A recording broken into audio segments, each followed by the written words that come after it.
Your public website is not just a marketing tool, it's your digital front door and a prime target for attackers. One breach or defacement can damage that customer trust instantly. Web applications are a leading cause of breaches, and a lot of this is because everyone has one, they're easy to find, and by nature, publicly accessible. So let's go through all the types of threats you might face and how you can defend against them. So, first, I'd say the exact risk profile depends on your website's functionality. So, if your site has no forms, sensitive data, it's not going to have data theft or credential attack risks, but it's still going to have defacement risks, downtime threats, that sort of stuff. If you have a high data interactive site, it's going to have all of that risk and the full spectrum of control. So, we'll go through some of those. So, the first one is that site complexity matters. Static websites that don't have server-side code, user data, they have a small attack surface. If you don't have forms, you're going to not be prevalent to SQL injection, those sorts of things. But dynamic sites are more vulnerable. If you've got databases, forms, logins, that added complexity invites issues like cross-site scripting and SQL injections. So, in simple words, a simple informational site, it's facing fewer risks than a full like e-commerce portal, but no site's going to be risk-free. The second one is code flaws. So obviously, software bugs, misconfigurations, or vulnerabilities.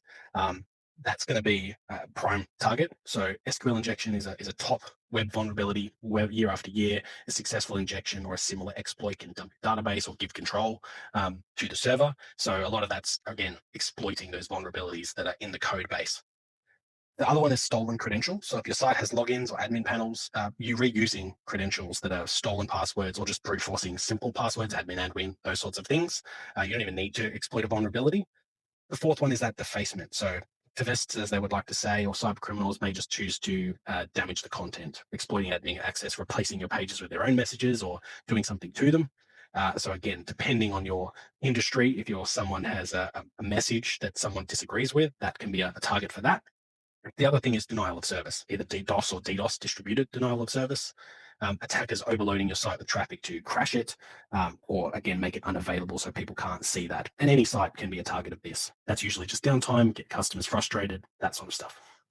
So, in the detection mitigation space, your things are going to be again patching. So, keeping your content management system like WordPress, anything behind the scenes dated as much as possible because it's public facing. So, it's very effective. You need to do this quite a lot because there's not much between you and the attackers. It does require a consistent update process. So, as far as effort, it's something you're going to have to do regularly, scanning it, checking it, and patching quite often. Another tool you can use is a web application firewall. So deploying a WAF, as they're known, to detect and block those common attack patterns. They can block SQL injection strings. They can block cross-site scripting payloads. They can also filter, malicious IPs. They can usually protect against DDoS sometimes as well. Again, they can detect those. They can be pretty highly effective against those automated known attacks. The complexity can be moderate. Sometimes there is a turnkey service you can buy, but obviously you do need to configure this. It's not a substitute for secure code, and if it's misconfigured, it's not going to do a hell of a lot. And you could prevent, if you turn it up too loud, you can turn your customers away from your website or block them.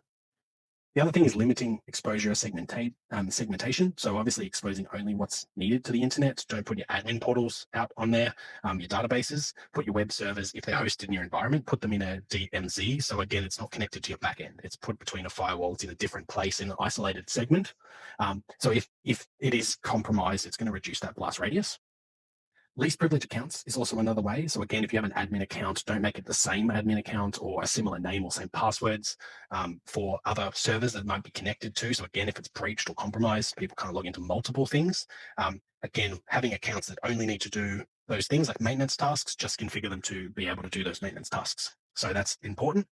DDoS protection, if your firewall isn't doing it, consider using something like a CDN or anti-DDoS service, like even Cloudflare, potentially even free versions are usually quite effective.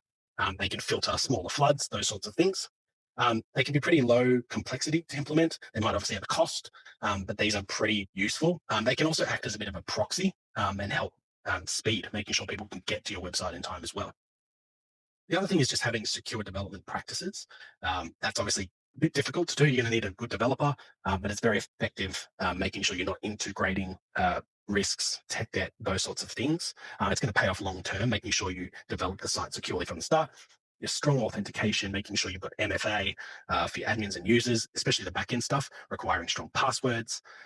Also, like things input filtering and validation. So any forms, making sure there's no, if it's a number field, like a mobile number, it should only accept numbers. Don't get it to accept any characters because then you can just type in code, those sorts of things. The other thing we were talking about now is monitoring and testing. So, ongoing vulnerability management is going to be a part of that. Mentioned scanning for vulnerabilities, looking for these quite often, just looking for any new vulnerabilities that are published, and so you can patch those, embedding that security in your development, as well as runtime monitoring your third party components, the tooling and the skills. So making sure you've got a team that's looking after that, whether that's an MSP, someone in your team, looking at those components, making sure they're being scanned, making sure they're being updated. Again, tuning and checking your web application firewalls and your content delivery networks like Cloudflare, making sure they're configured effectively. These are all really, really good takeaways to use. Now, that's sort of a good summary of just the threats and the prevention things you can do. The takeaway is websites are really high value targets. They're again really prevalent. They're out there.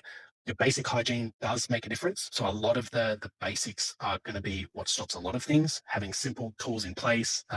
Again, not overprivileged accounts. Having sure it doesn't have connections to the world. And also make sure you're doing things in a risk-based approach. So again, if it's a marketing website, it doesn't have those forms, it doesn't have customer data. It's more just like attention. You probably don't need to throw $1 million at protecting it. It's just the simple stuff and just having that vigilance. So checking it, looking at monitoring, getting alerts if any of that sort of stuff fires is going to be key. I hope that was helpful. I'm going to go through and do a bunch of different assets. I hope that was useful. Leave a comment, subscribe, all of that fun stuff, and see you next time.